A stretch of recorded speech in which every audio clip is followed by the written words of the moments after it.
Well, thank you everyone so much for joining another Blair and Space Ventures webinar. It's February 3rd, and today we're joined with Mary Glaze of Mission Space, a very interesting company that's doing some things in space that people might not be aware of.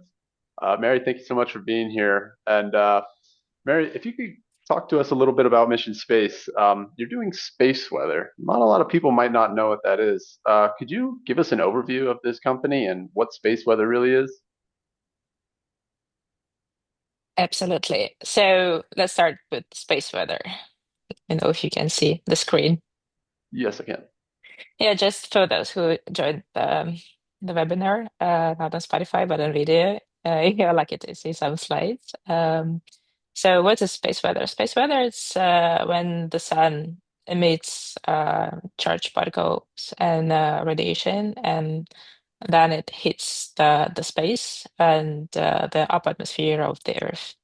And when it happens, we lose the high frequency communications, it degrades the electronics, it increases the drag. And also on the earth, farmers lose their crops because John Deere machines rely on GPS signal. And there's a lot of effects of space weather that we don't really attribute to space weather because we don't know what's happened and why it happened. So I can briefly tell you how it measured right now. We have a few missions, so it's like a batches. So we have legacy infrastructure. We have some missions and some data from commercial companies, but in general, it's all very like different formats, like very low granularity, and it's really hard to work with the data nowadays. So that's why a lot of companies they deal with anomalies manually, and the models we have right now they fail after 6 hours because they're trained on the historical data, and this is not how it works. Like we always like to say that Titanic also used the historical charts, the historical data, and it didn't go really well. So in terms of like if we think about losses that are attributed to space weather, for instance, aviation, to reroute a flight, it's going to cost you like 500,000. And there was a case then United Airlines, they diverted 26 flights over like few days because of the space weather, because of the storm. I think a lot of people remember that in 2022, Starlink launched 49 satellites and they lost 38 of them just like seconds after the launch uh, because of the increased drag. And there was a mission, there was a spacecraft that costed 640 million, and there was a payload on it for 150 million, and so also got lost. And so, as I mentioned, farming, they also see the some losses because of the GNSS degradation. And another thing here on Earth is power grids. So there's like scenario when we have a severe storm, and it's going to cost us about 1 trillion, in some even estimated to 2.5 trillion. So yeah, this is shortly about the losses attributed to the space weather. And of course, defense sector, it's a operational question for them. So they require alerts and warning for phenomena that may affect the military operations, the high frequency signals, especially in the high latitudes. And during the last industry day in LA, they specifically highlighted that space weather it's something that they're looking into. And we're working with Department of War through the JCO and with the environmental monitoring team. So this is about bad things. Let's talk about how we're going to make money. Um, so we built two things. We built well, first we built hardware. We have our own proprietary sensors, space weather sensors, and we also have a data layer and software. So the first our path is to build a constellation for the low Earth orbit and to provide data to satellite operators and other LEO players. And another thing is that we also do same for the moon. And with the current administration and the new NASA administrator, with the plans to go back to the moon, uh, there are going to be a huge demand for data because you can't just fly blind and you can just build something on the surface not knowing what's happening, which you're just gonna do like um, use the worst case scenarios and it's gonna um, increase the price 10 times or like 100 times. Sure. Yeah.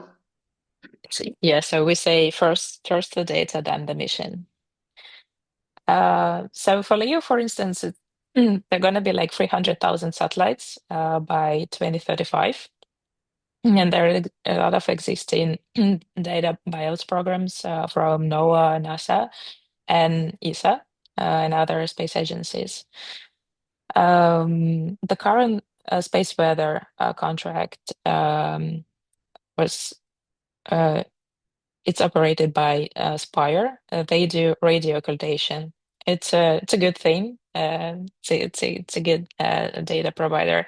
But this is radio occultation. It's not direct in situ measurements. So we are focused particular in measuring the particle environment um, because this is the operational data that you can feed into your operational tools and see what's going on.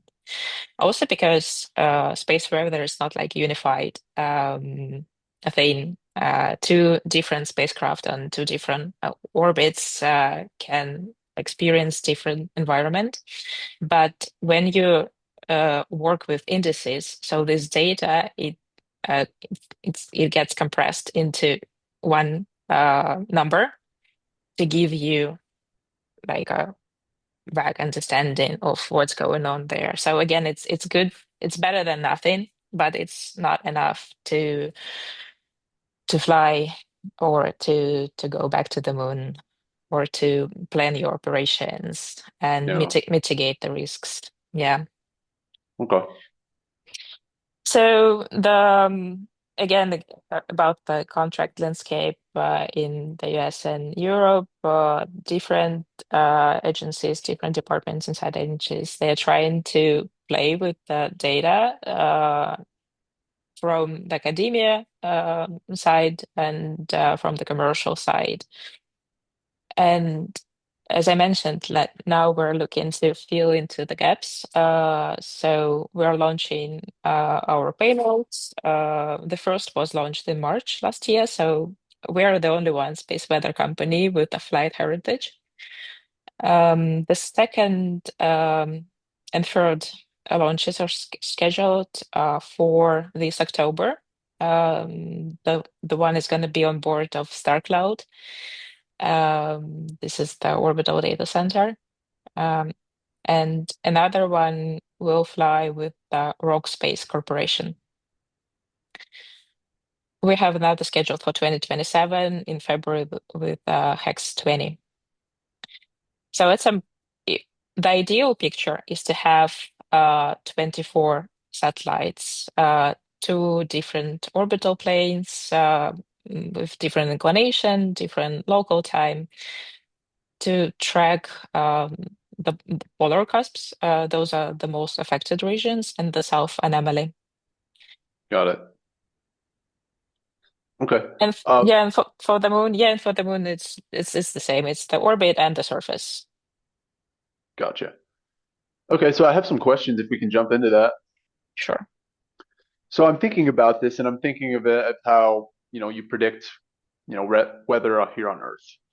So what do you exactly do to check the weather? What are you looking for, and how far out can you see, incoming weather? Is it a week? Is it 10 days? Is it a single day? Yeah, it's a good question. So, going back on that, so for instance, aviation, they need at least like 2 weeks of precise forecast to plan the operations. Same goes with the rocket launches. So now, all models they fail after 6 hours, because those modeling it's built around proxy data. So we're looking for particle environment. Those are electrons, protons, and heavions. So then sun emits a coronal mass ejection. It travels through the space, and it can hit the Earth in 1 or 3 days. It depends. So this is what we're looking for. We're looking for this particle environment to see if something is going our way. And we track charged particles of mid to high energies. Other missions, they're focused on low energies because it's easier to track and it's easier to clean the data. But we managed to work with high energies, and we know how to normalize the data, we know how to gather the data. With this, once we have 4 payloads in orbit, so by the end of next February, we'll be able to build super precise 72 hours forecasts.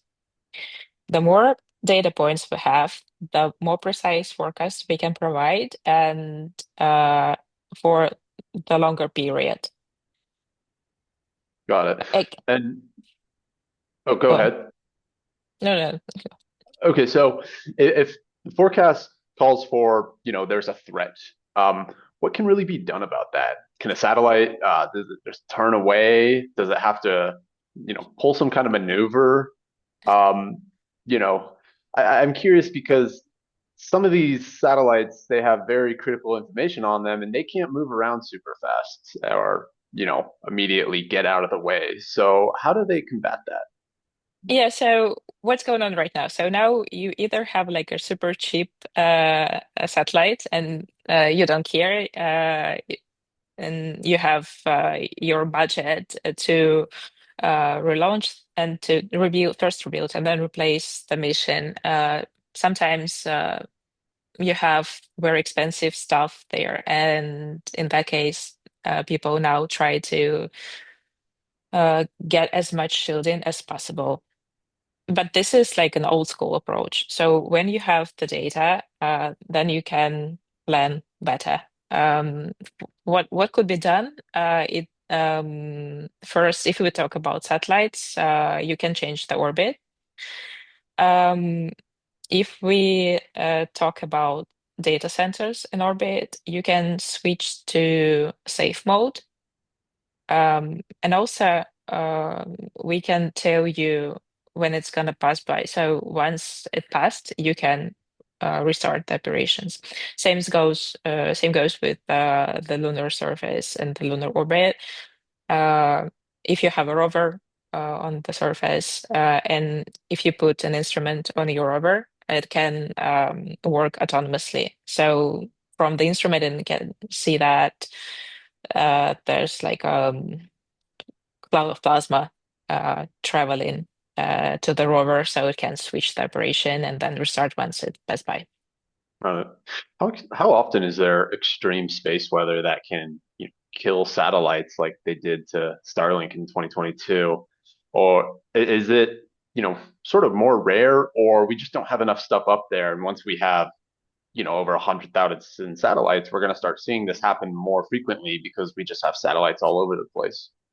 Yeah, for instance, if you think about terrestrial weather companies like Tomorroway or Vaisala, they sit on like a huge network of satellites, ground stations, balloons, buoys, etc., etc. That's how you can see on your iPhone that it's like freezing right now in Miami and it's gonna freeze like for the next few days. Same goes with the space weather. How often? It's a good question. For instance, today is what, February 3? The past 3 days, sun acts like crazy. So we have like three solar flares for the 3 days. Okay. And do you see it as, we can survive this storm better as a competitive edge, or, just a cost when you're looking at, these risks that are coming in forecasted? Uh, how often is it, time to raise the red flag versus not? Are you able to tell just how critical that storm could be to a satellite, depending on what that satellite offers? Yes, NOAA, for instance, they have different grades for storms. So you can see if it's just like a blackout, the radio blackout, or it's gonna hit the assets like the satellites or something on the ground. So yeah, the more data you have, again, the more precise forecast you can build, the more in advance you can notify that it's not gonna be only for the radio blackout, but it's also gonna hit the assets. Data is king. Yeah. And when I think about space weather, I think of just the environment of space and all the threats there could be. And it goes beyond just, this radiation damage. There's things like space debris and, small asteroids, things like that. Does that sort of factor into space weather, or is that its own? It, I would say that it's like a side effect. So solar storm, it's a broad term for all the activities, sun activities. So solar storm, it hits the upper atmosphere. So this is how you see that the drag increased.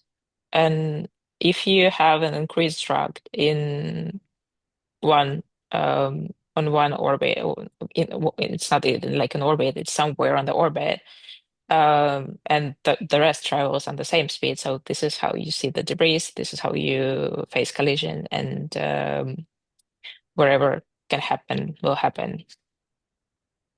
Okay. Um, can you talk a little bit about the Carrington event that happened in the 1800s, like the strongest solar flare? If something like that happened today, what would happen?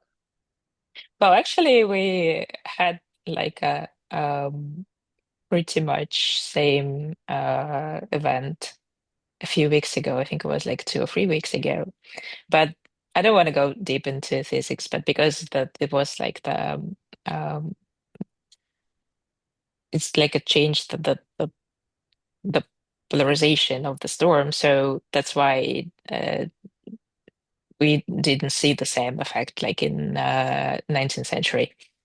That storm back then, named by the scientist Carrington, the UK scientist Carrington, it I think it affected like there were people killed, the operators of the telegraph, uh, because of the power. So how solar storm affect the power grids? It pushes the indices, and this is how it everything hits up, and people got killed because of those indices, the currencies. Nowadays, we are even more dependent on tech and on communications. So this is why Lloyd's estimates the losses for up to 3 trillion. they mention such things like, of course, those attributed to the trade markets, the all the transportation, communications, all flights, everything's gonna stop. And at some point, if you're not ready for that, and if you lost all the assets, you'll have to build from scratch. So this Oh. is really something really scary to think about. And how do you see the space weather market evolving over the next 5 years? Who are the early adopters? Satellite operators, defense, energy utilities? I would say that pretty much works for like for the rest of the industry. So the rest of technology, first adopters are always Department of Defense.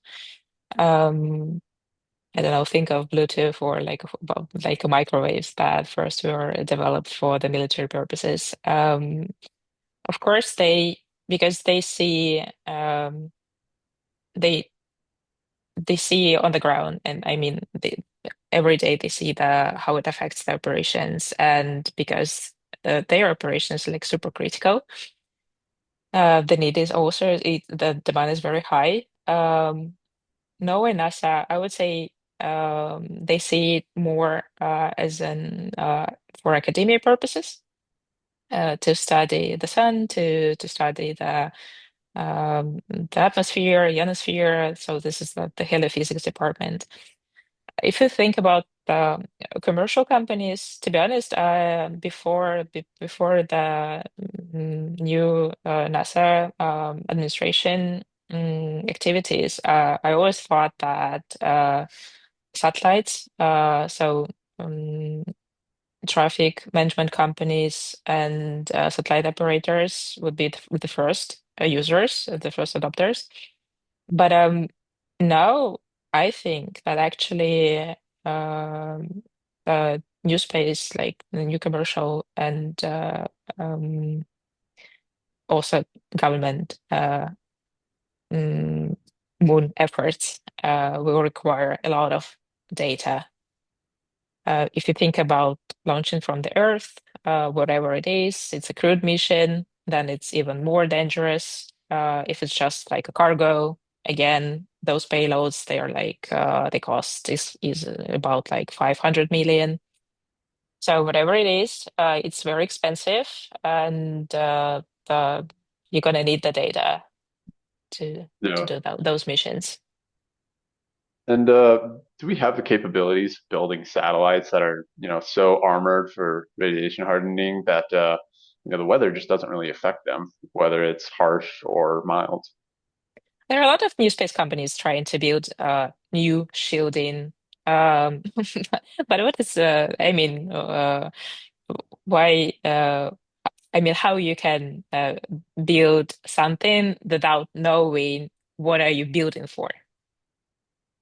Hmm. So again, for the even for the material design purposes, you need the data.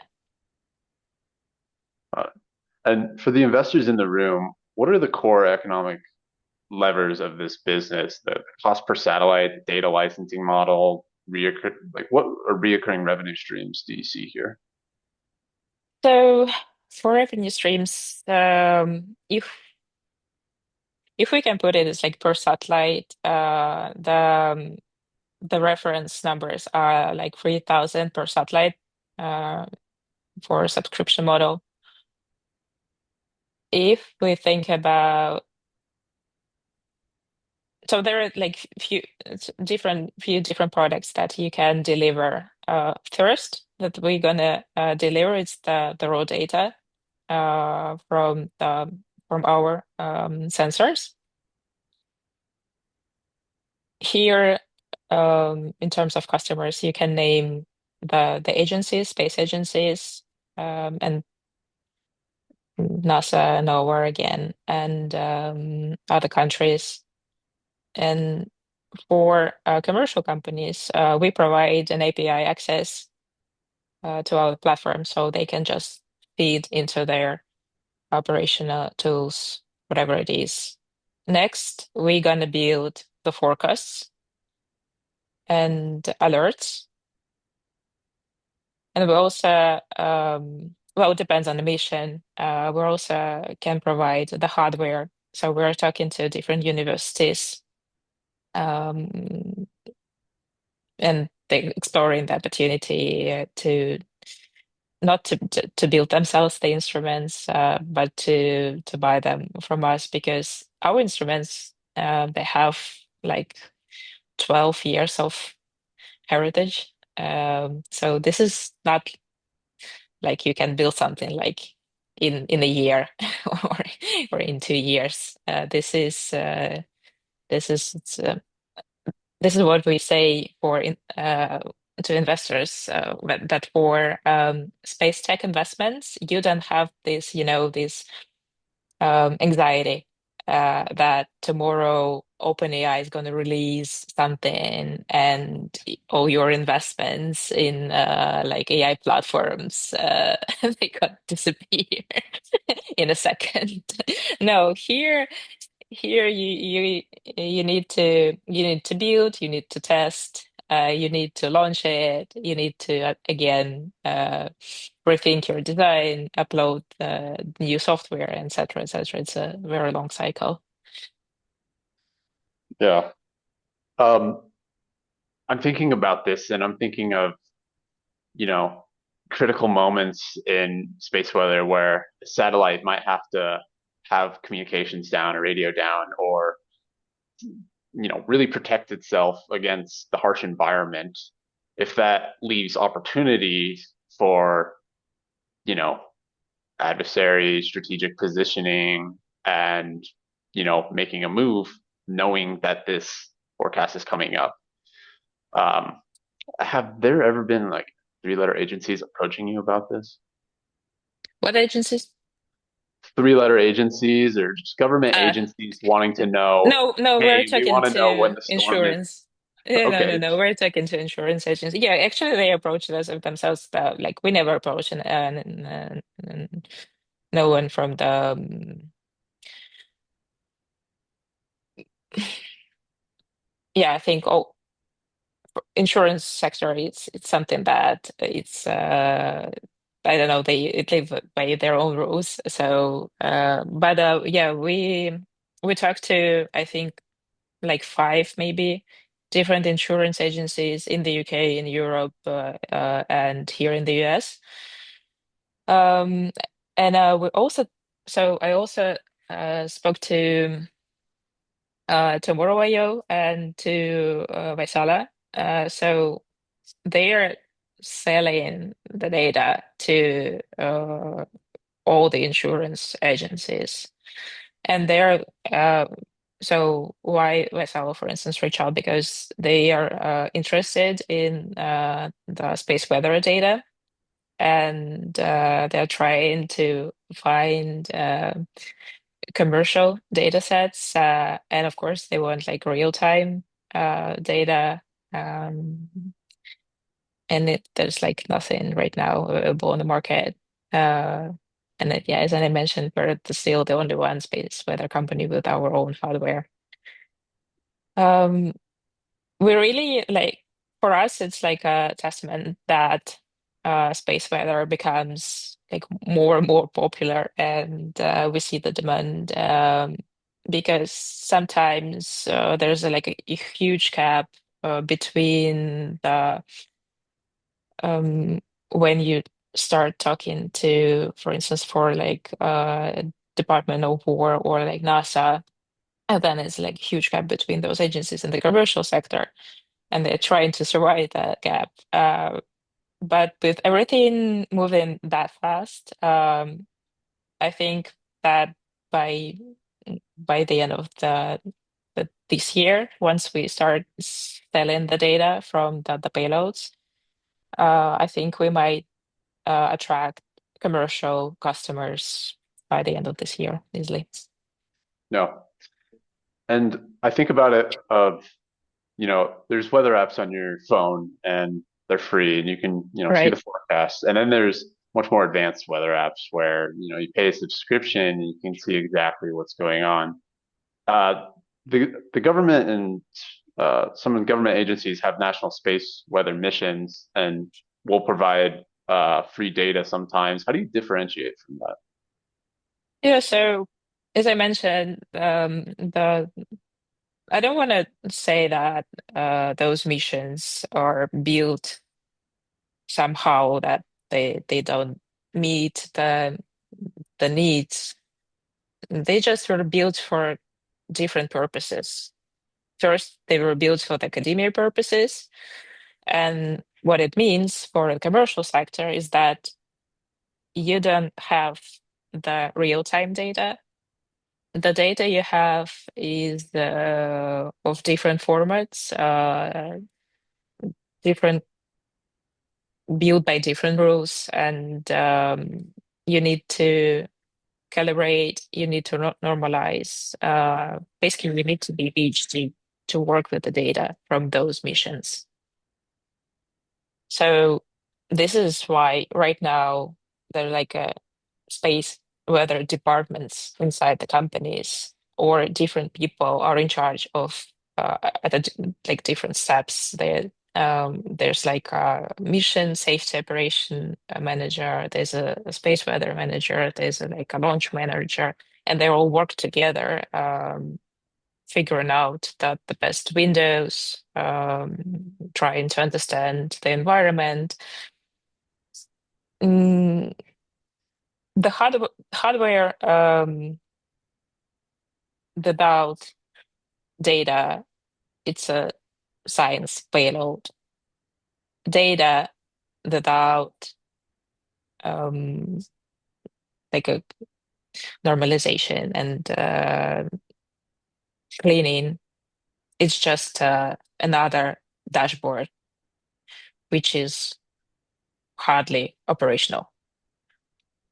Hmm. So this is why you need like the full cycle from hardware to streaming the data and then normalizing the data and making it like 100% operational. So would you say your main value is delivering better early decision prediction Right. rather than just providing data that the customer has to build their own models? Yeah, if you think about it, again, comparing to the terrestrial weather, like I'm a pilot. So those who fly often or who are pilots, you know that during the pre-flight, you listen to 80s and you listen like, okay, here's my wind, here's the skies, here's the temperature. Um, Imagine that the space, what they hear is that, okay, 2 days ago, the wind was 120, the temperature was above zero, it's gonna rain, or maybe not. Safe travels. So this is how we fly right now. Yeah. And I'm thinking of the value to customers of just, having this knowledge. Um, would the revenue stream be different than, say, you provide the same data of weather prediction for, a small constellation with 12 satellites in it versus Starlink wants to use it now, and all they need to do is just get the same exact data and same exact price. I mean, there's a lot more on the line with such a large constellation versus small constellation. Is there differences between customers based on their size of how you're charging them and what you're providing them? Now we're charging per per satellite. So of course, huge constellations for us, they look more, um, let's say, interested than small customers. But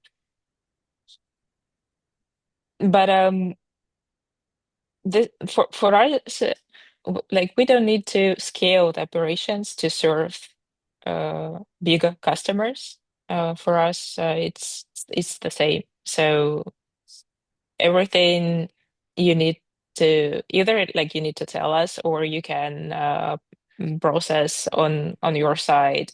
It's your altitude, your orbit, your local time, mm, your payload, basically you can set up your thresholds. And is it more dangerous for a satellite that's in GEO rather than a satellite that's in LEO to, you know, be under threat from severe space weather? Well, and yes and no. Uh, if you think for satellites that fly in LEO, so very low orbit, they experience even more drag than those that in LEO because of the atmosphere and the density. Um, Geo, yeah, probably. So again, it's mm, so everything rotates, sound rotates, the earth rotates, and not all players, not all no all solar storms hit the earth, but sometimes. So you just need to know if it's gonna hit your assets. What's uh what's one of the scariest scenarios that space weather could do to hardware communications? Well, it can kill your electronics. You can lose the assets if you build something like you spend like I don't know 15 years on building and like 600 million on a satellite and you lose it like in like 2 hours after the launch. I think it's pretty sad. And again, as we talk to the insurance companies, I think they all say that only like 1 or 2% are insured right now. Yeah. If you think about like even like a fight jet pilots, they just can't operate if they don't have the comms. If there's a radio blackout or if there's a high frequency communication problem. So the consequences of that. I mean, if you think about the Carrington event happening like today, um, we're just gonna be back to I don't know, to the 16th century or like We'd that. lose GPS. Losing GPS is losing everything. Like this is your car, this is your all your crops, um, all your aviation, your phone, like everything. You have like nothing. Wow. And for your sensors that are, in space sensing this and collecting this data, are they at risk of, getting hit by something and them shutting down? And how do you plan to, these things are going to always need to be there. Are you going to be extending the longevity of them or just putting up more and more? Yeah, so our our payload, so those are two instruments. One is a particle spectrometer and one is Cherenkov detector. Those two, it's like a kilo, so half kilo, half kilo. And this payload costs 300,000. If you compare it to the next available on the market, built by John Hopkins, it's gonna be I'm not sure about the mass. I think it's around like 5 kilo, maybe more. And it's gonna cost you 1.2. So our and we have wider range, spectrum range. Mm, so this is the idea. Of course, our sensors could be hit by the solar storm, but to replace it, it's it's very cheap to Okay. replace it comparing Yeah. to other instruments. And I see a question. is most of your pipeline driven by government contracts and tracking them for entry points, or are you more running direct sales with commercial customers? So for today, we have two customers. One is StarCloud and one is Starcatcher. StarCloud, because of the nodes, they need to know if there's a solid layer coming their way, so they can switch off and halt operations and then restart it. And Starcatcher, it's a little bit um, the other way around. So they need to know uh, when when the sun is active because they beam the energy to the satellites. So those two commercial customers, commercial application. Um, why we why we talk so much about government agencies and the contracts. And for instance, we pitched our instruments to NASA through Inspires, and our proposal it's got encouraged. So we're now on a phase two. Again, why we do that? First, because those contracts they have the budgets and they understand the need. So um, it's somehow easier right now to talk to the agencies and government. And second, for us, it's like a testament and like a validation that, for instance, that NASA, um, especially our team from the Goddard Space Center, that they saw the instruments and they expressed their interest and again like validated our ability to build uh, instruments for the orbit and for the moon. But with your sensors, you're able to detect, these high energy particles and this radiation. Are you able to detect that?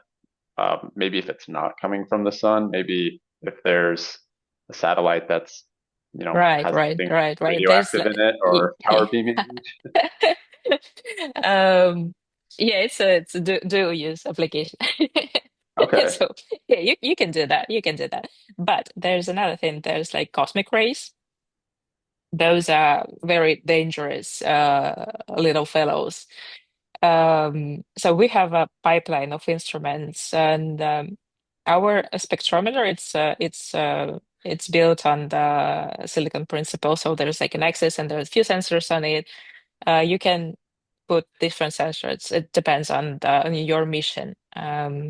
So we also in our pipeline we have the X-rays and gamma rays spectrometer to track those particles. Okay.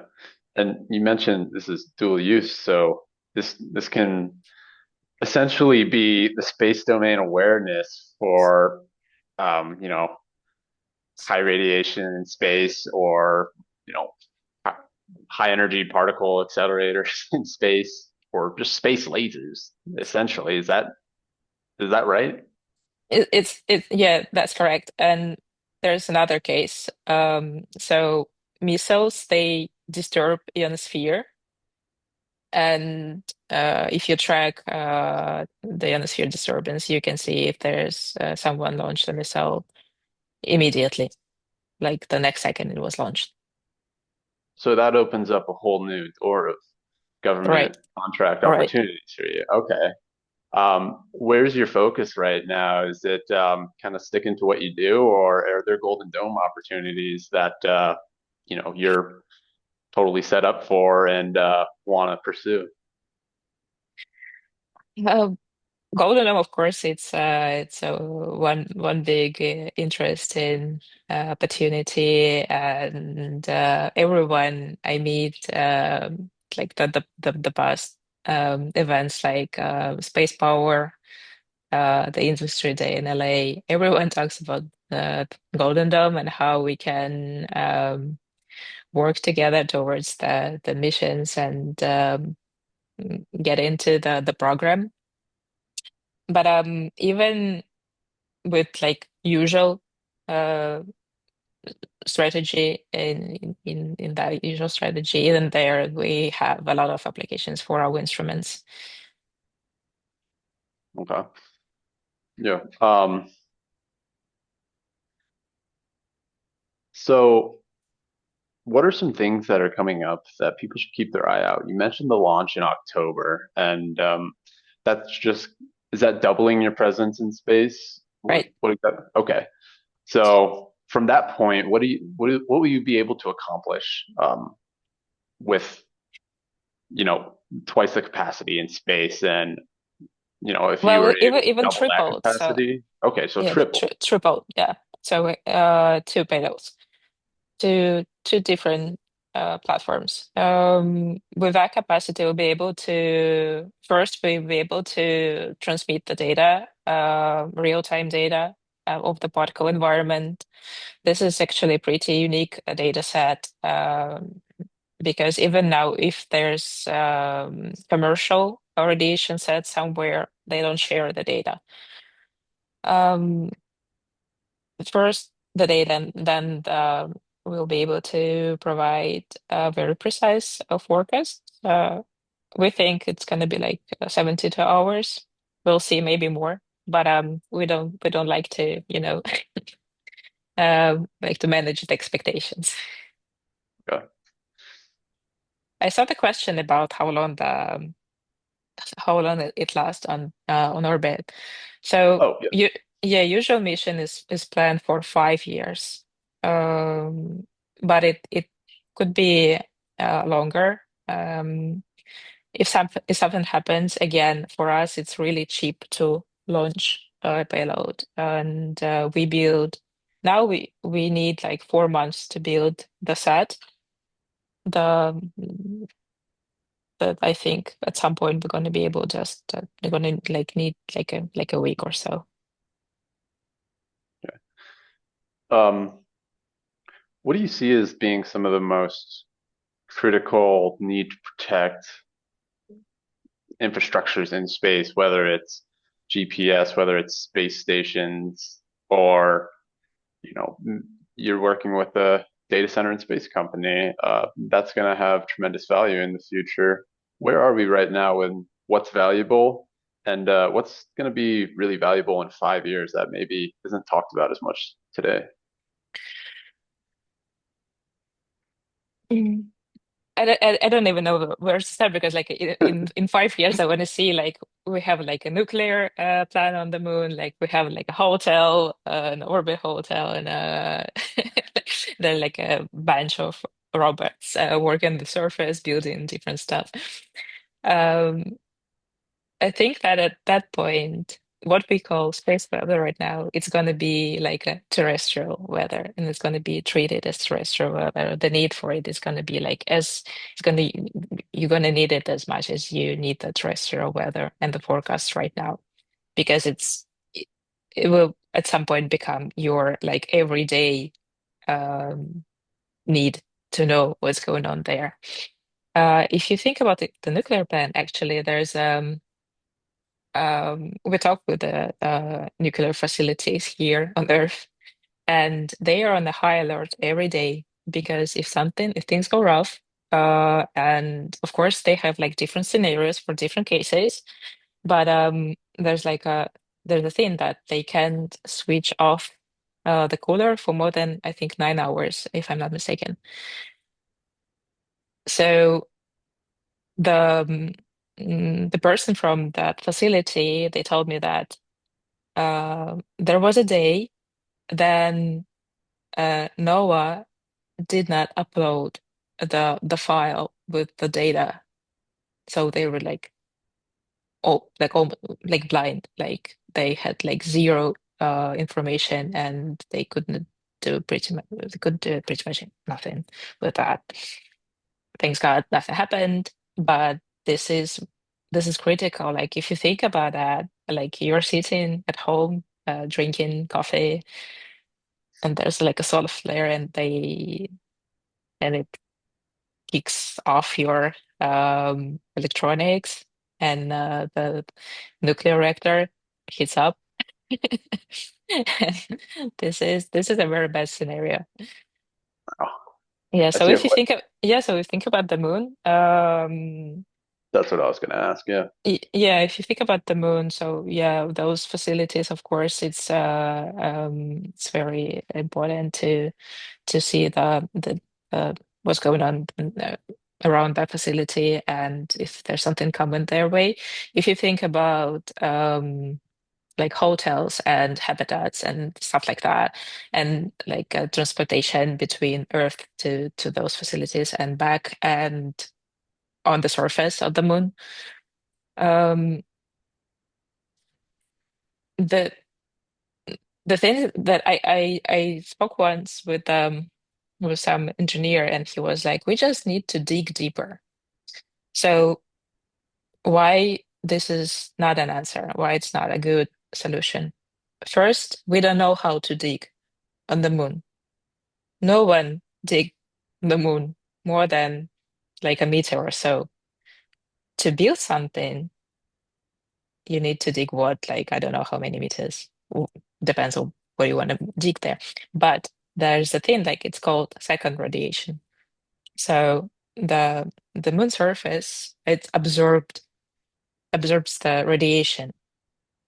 So you have the radiation from the sun, from the deep space, and also you have the second radiation from the surface layer. Again, Yeah. this not gonna end well at some point.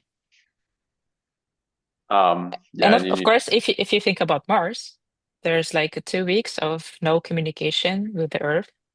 So you need everything operating autonomously. yes. Okay. Um, yeah, I see a question from the chat.